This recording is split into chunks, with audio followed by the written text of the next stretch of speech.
Whoa. Netherlands. Priority. 10 days from the Netherlands. There's some stuff I can make fun of back here later. I love the Dutch language. Any language that has more than two O's, one after the other, is gibberish. Primarily Gene Hoefler Spaceman, and I got them to paint. This is fodder for art, except these two up top, which appear to be a soft plastic copy or recast of Plasticraft.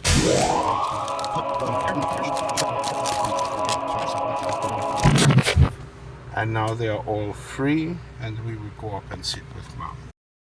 Here's a look at the Plasticraft copies. Both are missing their fitted helmets. I've seen the range before complete. Made in Britain or Europe, likely sometime during the 1960s, and were apparently made with Plasticraft's permission using the original molds. Heavy chew damage on this one. And I did worse. Whatever the damage, whatever the toy, I did worse. Always. Yeah, that's our boy. And from ToySoldierHQ.com, we also learned that Plasticraft made a grand total of 6 space figures. One of them a female, they got to give him some credit. Sold 3 to a card for a dime in a hard plastic with fitted helmets, which are not shown here. And if you're finding them in a soft plastic, they are either a recast or copy. Here's a specimen of the pose that I'd had previously on the left. Also soft plastic and without the chew damage. Here are the 5 Plasticraft related figures I have in my collection at this time. The yellow and lavender figures are hard plastic and likely originals. The 3 in the middle, soft plastic copies. Thought to be from Europe. And all would have shipped with fitted helmets. Right, so here are the Gene Hoefler German spacemen, all lined up with the new arrivals in the front. And the specimens I'd already had in the back.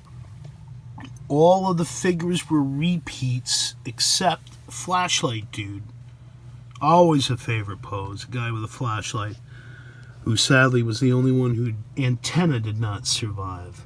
ToySoldierHQ.com identifies the 8 poses from the Plong series, but I've seen one with a cape.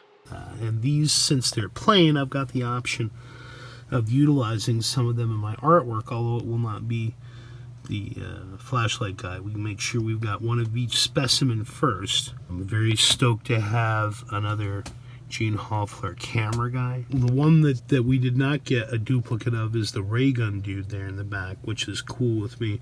I'm trying to work ray guns and guns out of my art. We don't want kids seeing the guns. We want them seeing the devices that they bring with them to their planet. And here, in fact, is my painted Gene Hoefler spaceman. I've only done one so far. I was inspired by Kraftwerk and the Minimalists to keep it minimal and just decorate some of his accoutrements. And here's my grouping here with the odd based figure with Corona on it. Multiple toy maker. 54mm Geiger counter guy for size comparison. So the Plong guys are all standing around going, "Oh, look at him with his little Geiger counter. Isn't he special?" Here's the crew with my still intact Plong bubblegum toys card with its 50-year-old chewing gum. The Plong cards themselves are collectible because they make up a moon landscape when joined together. I believe there are 8 pictures in all to collect. And no, I have not tried the gum. I think they're very German looking. They are suitable for German Cold War culture, view of outer space adventurers and how they might be equipped and looked. Although the first thing the Germans would probably do when they got to the moon would be to open a nightclub. McVerdigriebe. Non-stop.